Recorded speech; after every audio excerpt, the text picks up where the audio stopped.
Buenos días, hermanos, ¿cómo están? Yo les continúo bendiciendo en esta mañana, después de esta semana de trabajo. Qué bueno poder estar aquí nuevamente delante de Dios para disfrutar, cargarnos, recargarnos, ¿verdad? Podernos abrazar un ratito más. Dios les bendiga. Este encargo que nos pone el pastor, ¿verdad? A veces decimos que no, pero él nos convence y nos dice que sí. Entonces nada más dice, entonces ya ahora de atrevido nada más me manda el audio y ya ni pregunta que si puedo o no puedo, sino que ya, te toca el domingo tal cosa. Así es, hermano. Está duro. Hay que estar preparado para una buena obra. Entonces usted abra su Biblia, ya sea digital o física, busque Lucas 8, no 8 Lucas, sino Lucas 8.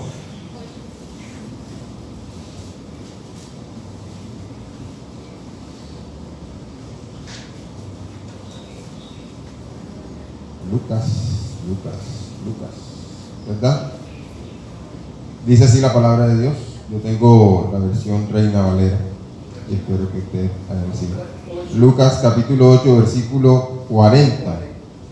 Va hasta el 56, pero vamos a ir por partes para poder aprovechar la palabra y el tiempo. Y dice el versículo 40: cuando volvió Jesús, le recibió la multitud con gozo, porque todos le esperaban. Y entonces vino un varón llamado Jairo, que era principal de la sinagoga, y postrándose a los pies de Jesús, le rogaba que entrase a su casa, porque tenía una hija única, como de 12 años, que estaba muriendo, y mientras iba, la multitud le oprimía. Que el Señor bendiga su palabra, ¿verdad? Entonces, y usted sabe, va a pasar algo muy especial, y también permítame repetir un poco el contexto que nos decía el pastor. Y si usted se va a Marcos capítulo 5 y Marcos capítulo 4, usted se va a dar cuenta que lo que estaba experimentando Jesús en medio de ese lugar especial, porque entiende que ese lugar es aún más especial por Jesús, porque era el lugar donde él se había criado, ¿sí? Ese era su lugar especial, y es lo mismo para nosotros. Ese lugar era especial para él porque él se había criado en ese lugar, y lo primero que está atravesando Jesús y trabajando con sus discípulos es que él atraviesa una tempestad en el mar de Galilea, como le llaman ellos, que realmente es un lago, ¿sí? Entonces, en medio de eso, él calma una tempestad, cruza, ¿verdad? Y llega a un lugar y encuentra que hay un endemoniado, ¿verdad? Lo libera, lo echan, y cuando lo echan, él está llegando en esa barca nuevamente a su ciudad, y lo reciben de esta manera. A él lo echan de su ciudad y lo reciben en este lugar de esta manera. Pero mire cómo lo están recibiendo. Lo está recibiendo una o dos personas. ¿Quién? Una multitud. Y Lucas, Mateo y Marcos lo hacen cada uno, excepto Mateo. Tanto Marcos como Lucas hacen esa anotación. Lo recibe una multitud porque lo están esperando ¿con qué? Con ganas, con alegría, con ansias. Mire la gran diferencia de cómo lo echaron la multitud, que había liberado a una persona que por mucho tiempo estaba azotado por endemoniados. Lo echan, porque esa es la palabra, lo echaron, no querían nada que ver con él, le dicen váyase de aquí porque le había destruido sus bienes materiales. Pero aquí hay una multitud que lo está recibiendo con gozo. Y es la primera pregunta que yo tengo cada vez que estoy frente a usted. ¿Cuál es la razón de usted venir el domingo a la iglesia? Porque siempre lo he dicho y se lo digo bastante cuando estábamos dando clase a los jóvenes, ¿verdad? Porque les veía sus caras siempre alegres, siempre contentas, lo cual no era cierto. ¿Cuál es la razón de venir a la iglesia? ¿Sí? Y me gustaba confrontarlos, porque la razón de venir no es porque su mamá y su papá lo obligó, ¿verdad? Nos pasó a muchos eso. Pero ¿cuál es la razón, el motivo de usted llegar delante de Jesús? Vino Jairo con una petición muy especial. ¿Qué era cuál? ¿Su hija qué? Su hija estaba enferma. Entonces póngase usted a pensar, ¿verdad? Y aquellos que son papás, que ese corazón les late cada vez que escuchan a sus hijos triunfar, que le digan que su hija está muriendo. El frío y el escalofrío El temor y el dolor se apodera de cualquier papá, ¿sí o no? Al escuchar que su hija está muriendo. Pero mire que Jairo, ¿verdad? Ahí dice en el versículo 41, entonces vino un varón llamado Jairo, que era principal de la sinagoga, y postrándose a los pies de Jesús, le rogaba que entrase en su casa. No sé si usted estuvo conectado con las alabanzas, pero no hay lugar más alto que estar a sus pies. No sé si usted estuvo conectado con la alabanza, pero lo primero y fundamental es estar postrado a sus pies. No importa la petición que usted tenga, si usted no viene como vino Jairo, entendido que hay que humillarse. Mire la característica que le está colocando Lucas a Jairo, que era el principal de la sinagoga, es decir, él era el todopoderoso en esa región donde estaba llegando Jesús. Él tenía absoluta autoridad sobre las personas que estaban ahí, en especial sobre los judíos. Pero aún así, él se humilló. ¿Cuánto más nosotros? Que a veces no llegamos ni a aconsejar. Y tenemos el corazón pero tan duro y entenebrecido que somos incapaces de arrodillarnos delante de su presencia y reconocer que le necesitamos. Porque creemos que con nuestra fuerza es más que suficiente. ¿Cuántas veces hemos decidido tomar por nosotros y en nuestras manos el control de cosas que únicamente delante de la presencia de Dios, humillados delante de Él, hay realmente solución? Y la capacidad de postrarnos delante de Él en ese tiempo implicaba sometimiento, reconocimiento de autoridad. Y eso es lo que nos debe llevar el día de hoy a hacer las cosas bien delante de Él. A humillarnos, a humillarnos. No en vano, David, acompáñenme ahí, en Salmos capítulo 86, ¿cuántas veces no hemos pasado por un estado de aflicción agudo, terrible, que nos postra, que nos entristece, que nos cambia hasta el rostro, que nos hace sentir que estamos débiles, que desfallecemos? Y así se sentía David en ese momento. Mi versión dice: inclina, oh Señor, tu oído y respóndeme, porque estoy afligido y necesitado. Escucha, oh Señor, mi oración y atiende a la voz de mis súplicas. Versículo 7. Y en el día de la angustia te invocaré, porque tú me responderás.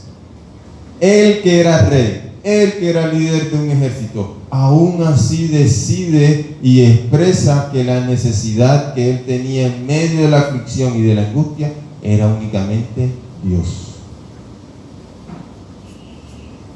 Es necesario que nos arrodillemos y nos postremos delante de Él como herramientas, hermanos, como única condición para presentar nuestra petición, porque Jairo deseaba, suplicaba, anhelaba que la presencia de Jesús pudiera solucionar su dificultad, que era sanar a su hijo. No sé si usted tiene ahora mismo una petición grande y milagrosa que pedirle al Señor. Muchas veces sí, y no a veces nos hacemos los locos, ¿verdad? Porque queremos decir que no está pasando nada, que siempre todo, absolutamente todo está bien en nuestras vidas. Y cuando uno escucha que todo está absolutamente bien en la vida de alguien, es que hay un problema. Porque Jesús dijo que en el mundo tendríamos aflicción. Y eso no pasa, ninguno se salva de eso.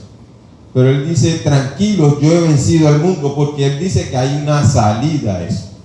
Entonces, primero que todo, no se mienta, venga delante de Dios, humíllese, póstrese y suplique.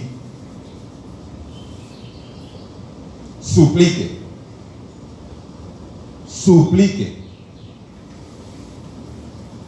Suplique. porque es la única manera, porque mire cómo Jairo se destacó en medio de la multitud.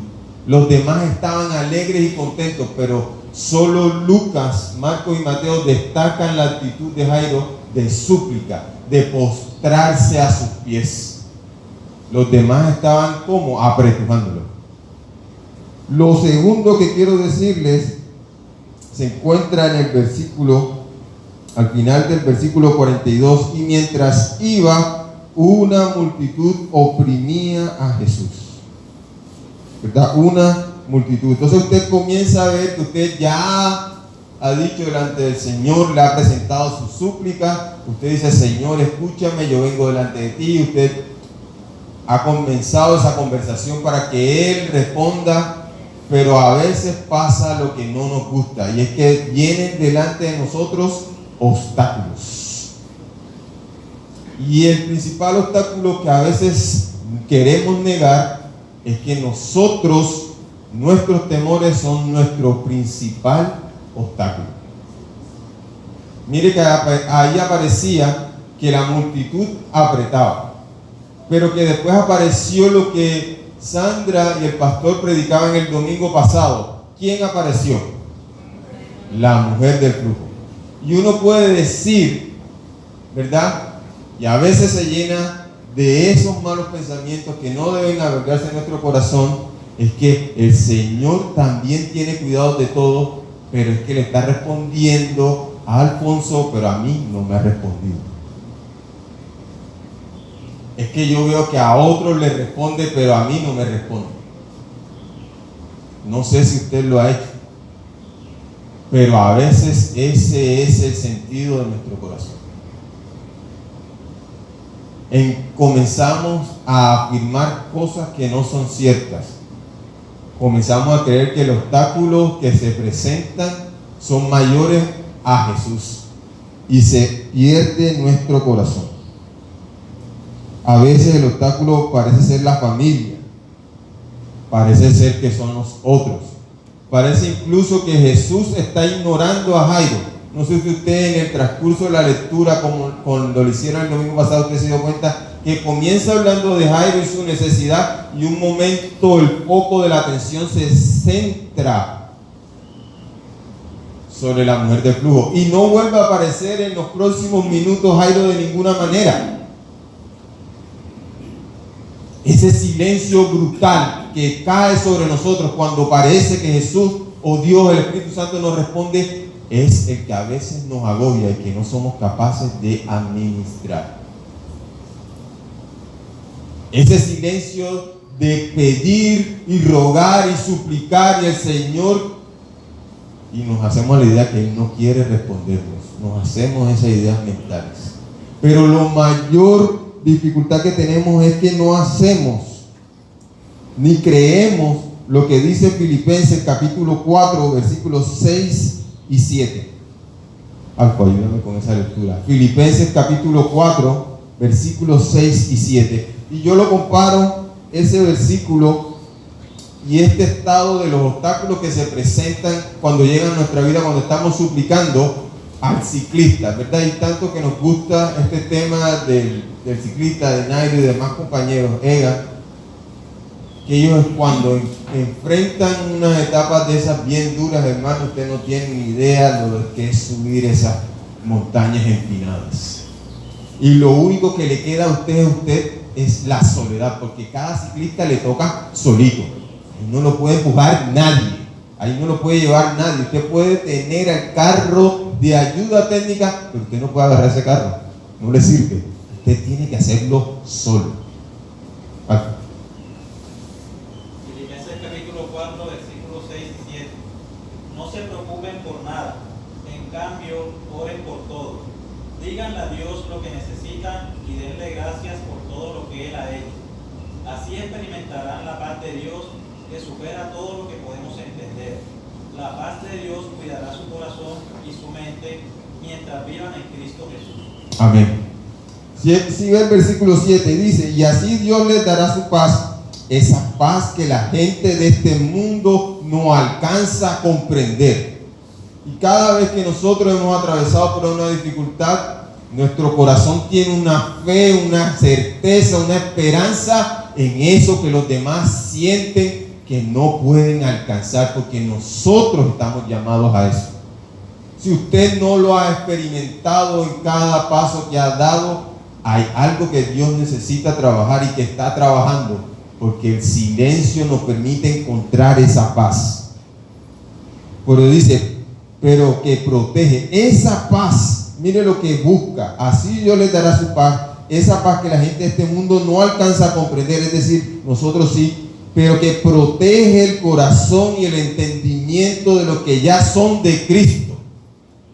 Entonces, por eso podemos escuchar noticias fatales, pero nosotros tenemos la certeza que Dios, que Jesús, que el Espíritu Santo nos dará salvación, restaurará, traerá personas que están en la drogadicción, personas que están alejados de la familia, personas que tienen el corazón duro. Esa es la paz, la certeza, para que nuestro corazón, mírelo bien, dice corazón y entendimiento, no solo nuestras emociones, también con el pensamiento, con la certeza de que Cristo nos da esa paz. Pero mire lo que pide antes el versículo 6, que oren y que estén agradecidos. No hay nada más trabajado que estar agradecidos cuando hay dolor en nuestro corazón. No hay nada más duro que poder decir, Señor, gracias por lo que estoy atravesando. Porque es fácil decir gracias cuando estoy de cumpleaños. Por cierto, tremendo cumpleaños, se lo perdieron. No hay nada más fácil decir que en los triunfos dar las gracias.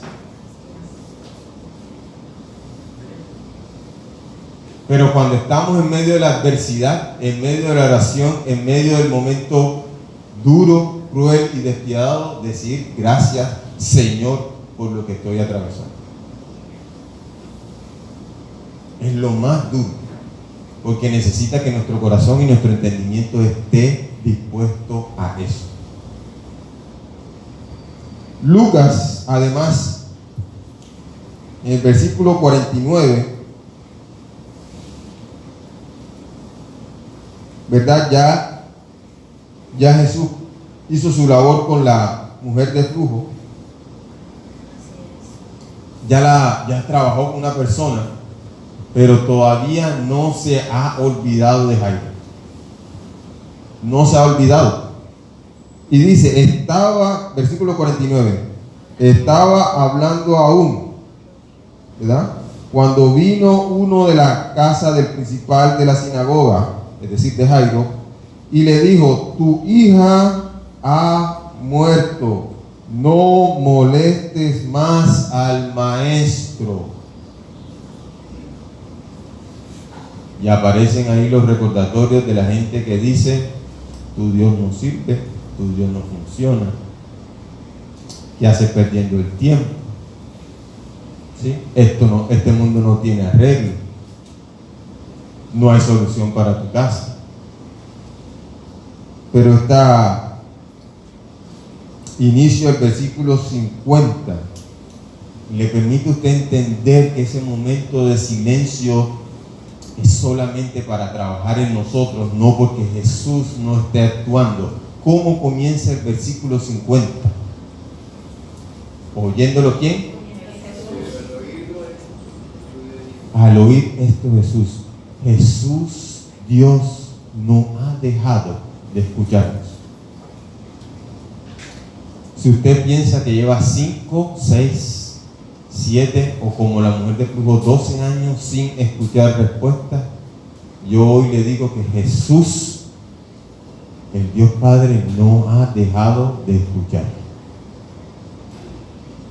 Y usted sabe a diario y aquí mismo en esta iglesia, en esta familia, ha escuchado eventos milagrosos, poderosos que no tienen explicación, porque Jesús escuchó.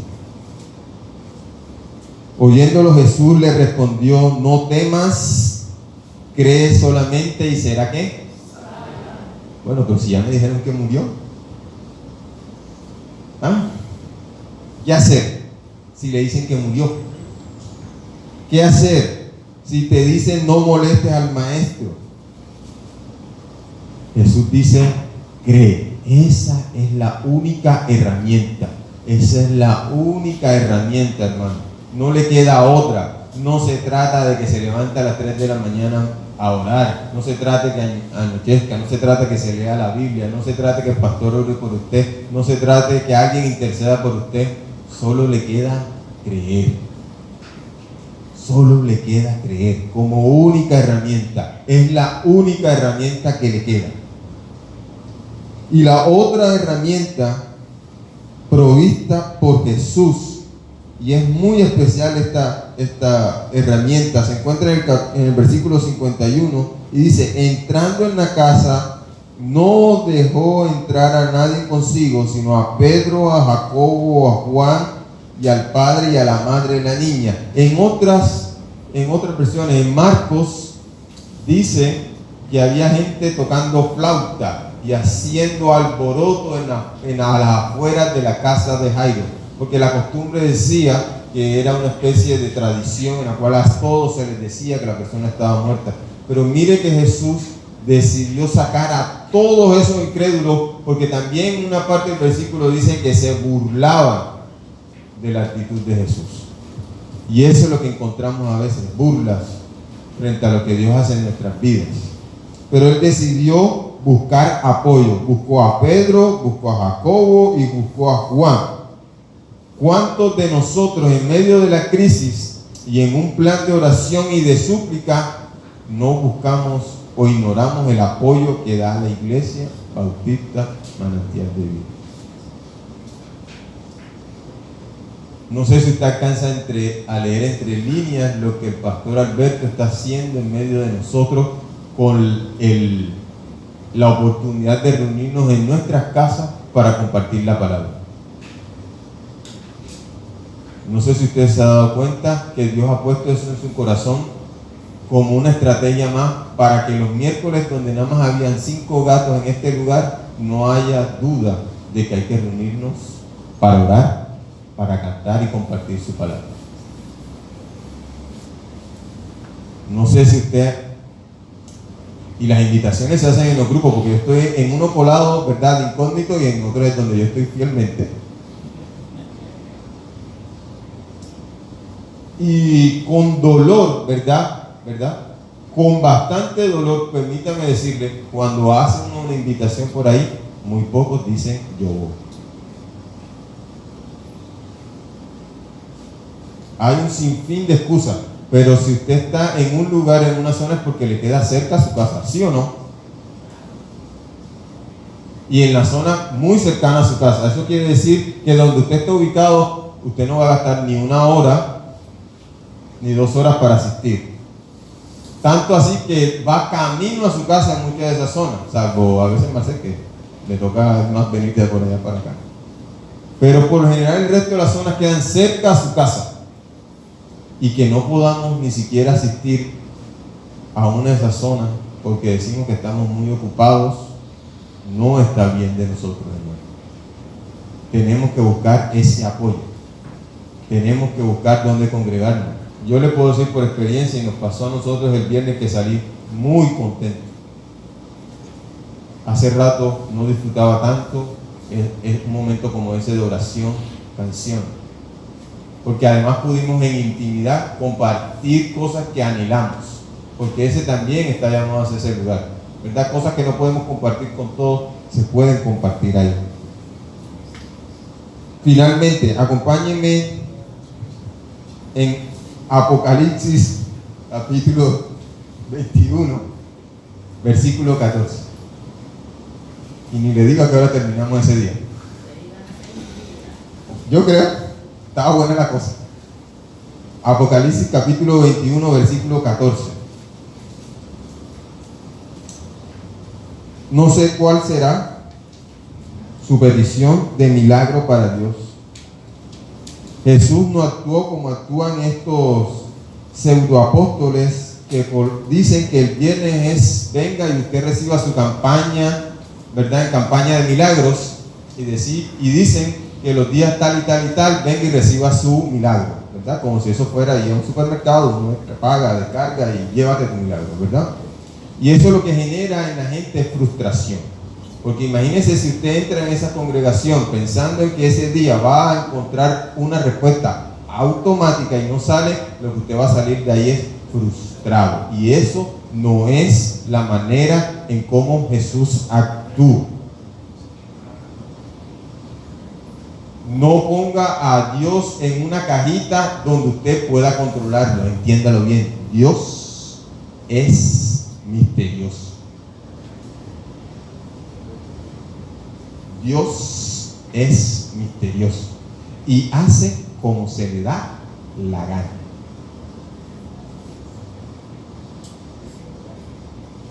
No sé cómo decírselo de otra manera. Dios hace como se le da la gana. Porque David también se postró con súplicas y ruegos pidiendo que su hijo, producto de una infidelidad, se salvara, pero ahí Dios no lo salvó. Usted dirá, pero era el rey. Dios lo suplicó. Dejó de comer, hizo ayuno. Estaba preocupado los de alrededor porque veían que el rey no comía. Pero ya se lo habían dicho a través del profeta que ese bebé no viviría. Entonces no se trata al final de las cosas que hacemos, sino la voluntad del Padre de querer hacer como Él quiere. Así es. ¿Sí? Apocalipsis capítulo 21 versículo 4. Mi versión dice, váyala y búsquela. Enjugará Dios toda lágrima de los ojos de ellos, y ya no habrá muerte, ni habrá más llanto, ni clamor, ni dolor, porque las primeras cosas pasaron. Y el que estaba sentado en el trono dijo, he aquí yo hago, ¿qué? Nuevas todas las cosas. Aleluya. No sé cuál será la necesidad de milagro hoy para usted. Puede ser del corazón, puede ser física, puede ser espiritual, puede ser simple o puede ser muy compleja, pero Dios tiene cuidado de cada una de ellas. Él nunca ignoró a Jairo. Él solo le dio tiempo para que escuchara y trabajara lo que Jairo no había podido entender. Es que creyera, es que lo trabajara. Incline su rostro.